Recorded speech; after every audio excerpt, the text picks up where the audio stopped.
Make good choices and don't let them go out in the street. Okay. Any egg can! Hi, my name is Aaron, and I'm a Pokemon photographer. It's a new day in the photo studio, and last time I visited Golden Garden where I encountered Pokemon like Combee and Pancham, and I learned what it takes to put together the perfect Pokemon contest outfit from Cholora. I definitely have a new appreciation for Pokemon contests, and maybe I'll enter one in the future. I'm continuing my pursuit of filling up my Photodex with not only the intention of proving to Professor Oak that my photos are better than what he thinks, but also produce work for the Pokemon photo contest. Throughout this region, there are spots known as photo reserves that are overseen by special trainers, so subscribe, like, and join me on this journey as I capture Pokemon in a slightly different way.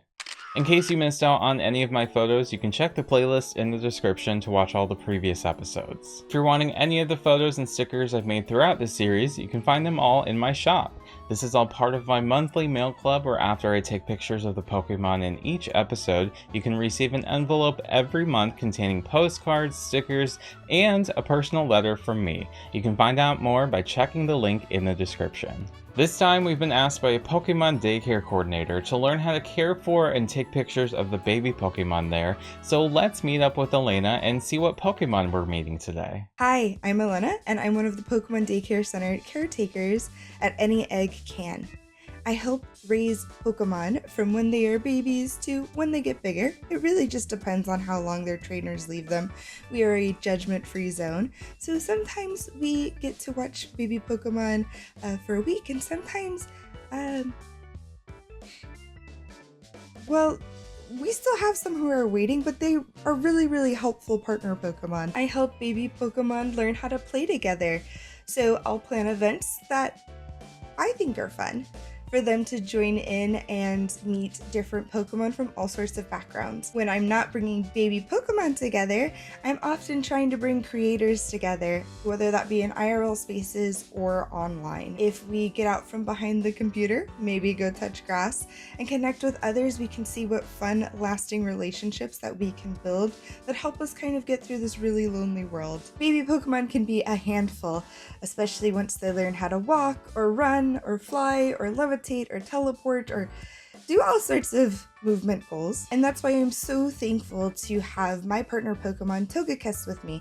Not only is she so incredibly fluffy and nurturing and so good with baby Pokemon, her moves like Follow Me, Fly, and Sing all help me be able to corral the baby Pokemon throughout the day. The thing at the end of the day that I care about is that Pokemon are working together and learning how to work as a team, since ultimately most Pokemon will end up becoming part of a bigger team and something bigger than themselves. Elena left me some notes, with the main one, don't let them go out into the street, but before I started taking photos, I took a moment to enjoy myself. I'm always so envious of the Pokemon in daycares because they look like they're having so much fun, so I hope Elena doesn't mind. Pokédex number 447. It's exceedingly energetic with enough stamina to keep running all through the night. Taking it for walks can be a challenging experience. A fighting type known as the Emanation Pokemon, it's Riolu.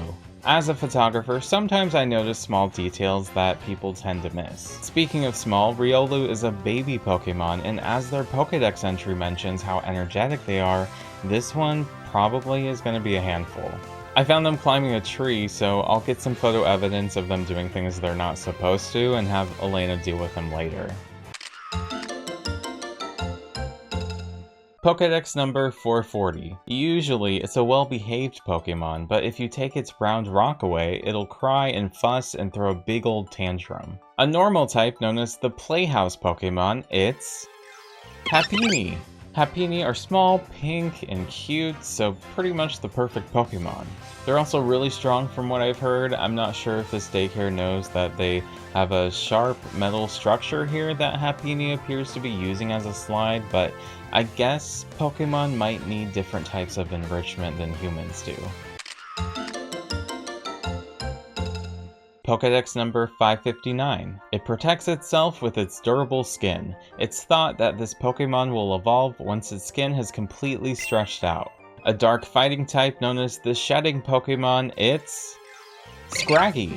Most Scraggy I know usually have a habit of headbutting people, but this one was very well behaved. They were just sitting in the grass field observing the flowers. I think they were really excited to find a yellow flower among all the white because it's the same color they are. Pokédex number 439. It mimics people as much as a child would, then watches how they react, eyes sparkling. A psychic fairy type known as the Mime Pokemon, it's Mime Jr. Like many of the Pokemon we've seen so far, they're just a baby, so Mime Jr. are very impressionable. This one has seemed to learn to jump from high places, but I caught them just in time before losing all their HP to the ground. Pokédex number 446. Stuffing itself with vast amounts of food is its only concern. Whether the food is rotten or fresh, yummy or tasteless, it does not care. A normal type known as the Big Eater Pokemon, it's Munchlax. Do not trust a Munchlax with your food because they will not hesitate to eat all of it. I caught this one stealing all the tomato berries from the garden, which might end up pretty badly for them if they don't like spicy food. It's been a while since I've seen Riolu around, and taking another look at these notes, it says that they tend to try to escape. Searching around the perimeter, I noticed a rusted, broken part of the fence, and now I'm a little worried. Hi Elena, how's it going? Oh, I'm doing fine. I'm just trying to figure out how to get a bunch of different personalities to kind of mix together and an icebreaker activity to make it easier for, but I don't want to use the same one that I've been using. But sometimes it's like if it's not broke, don't fix it. So it's really hard. Allegedly, if a Pokemon were to escape, what advice would you give me? When it comes to community building, one of the number one things that you need to realize is that you are last in the situation and the community that you're serving is first. A lot of the times I'll let people talk about themselves because often people begin to have a spark, a pride, an excitement when it comes to talking about themselves. And I'll listen for key things that will help me be able to tie in what they're talking about into the community or the fandom or etc.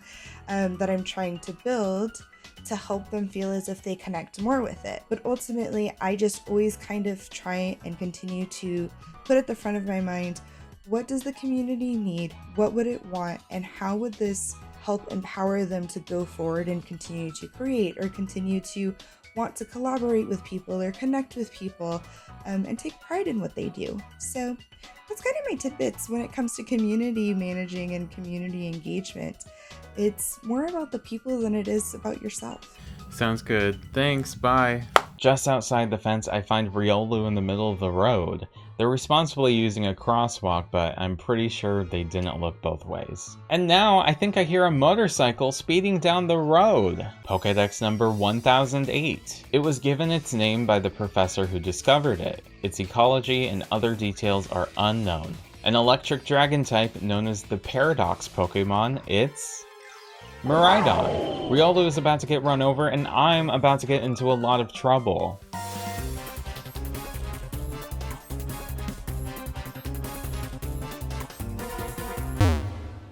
Oh, Miraidon was just trying to help Riolu get out of the road.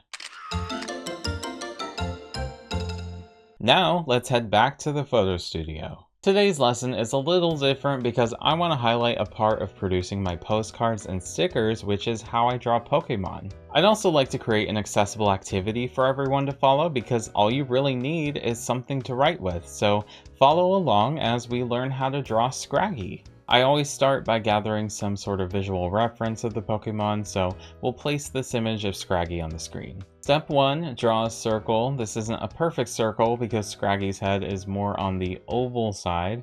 I like to scribble a lot until I can find a shape I like, and then I'll make it more defined. Step 2, we're going to segment this circle into 2, so draw a horizontal line in the bottom half.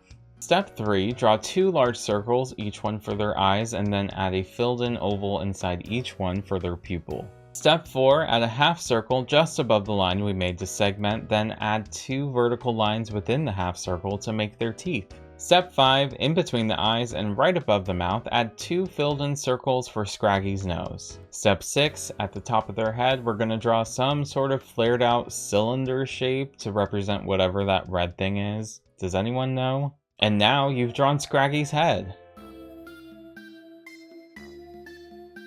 I see so many baby Pokemon a day. We have so many pictures that we take of them because for the trainers who sign up for the additional cost, we have an app that trainers are able to download on their Pokédex, and we send pictures of baby Pokemon every day as status reports or like status updates on how they're doing and how they're acclimating. We are very big amateurs, but I like to think some of our pictures come out very cute. Aaron is a professional photographer, and so I can only imagine the way he's gonna make these Pokemon look really cute. My categories are baby proof. Was the photo taken in a baby proof or baby Pokemon proof safe environment?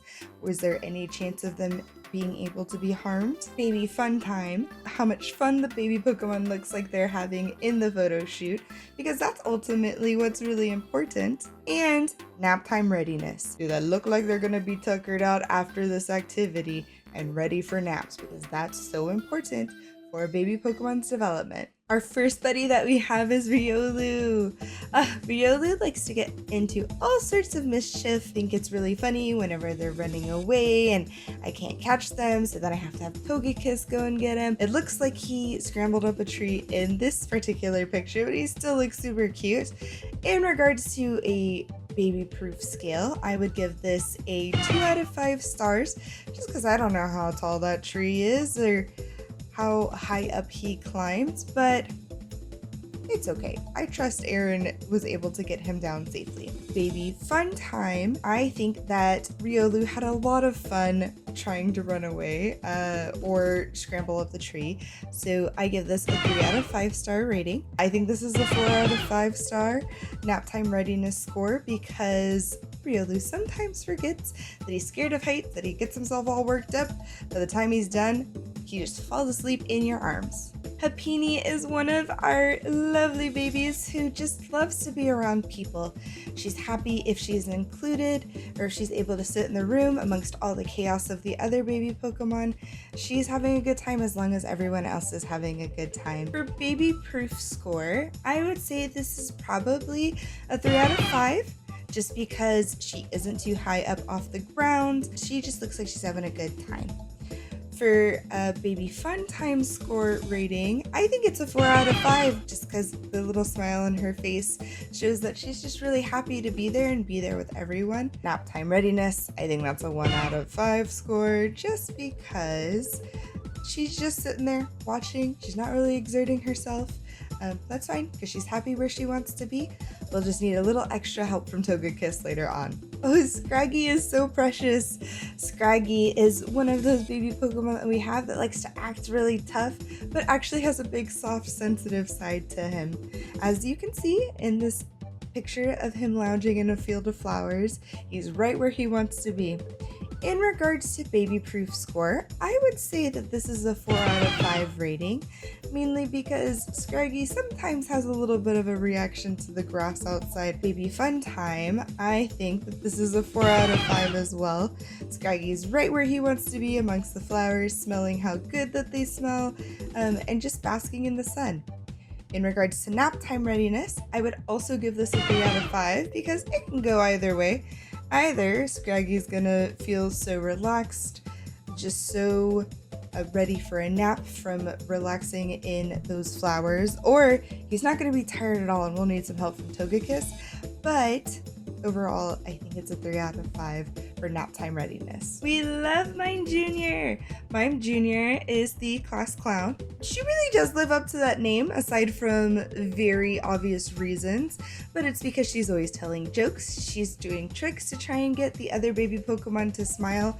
If any of them are having a bad day, she's right there trying to cheer them up. Baby proof rating, I think that this is a 3 out of 5 star rating, just because I'm not sure if this is a bench or if it's like a playscape structure. Either way, She can't really hurt herself too much, but we could be a little safer.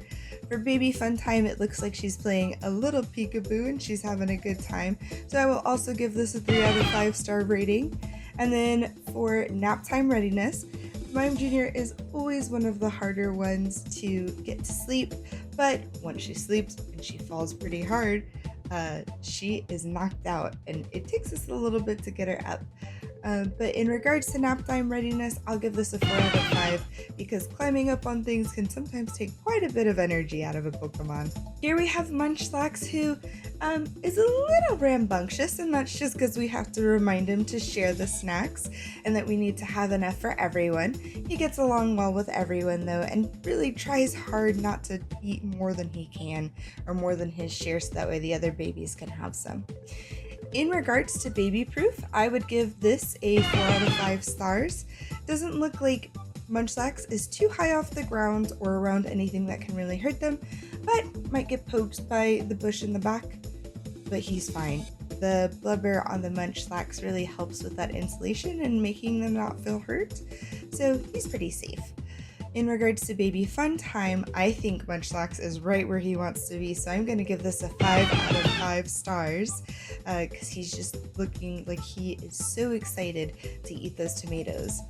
In regards to nap time readiness, this is also a 5 out of 5 stars because right after Munchlax kind of inhales the snacks, he's ready to go down.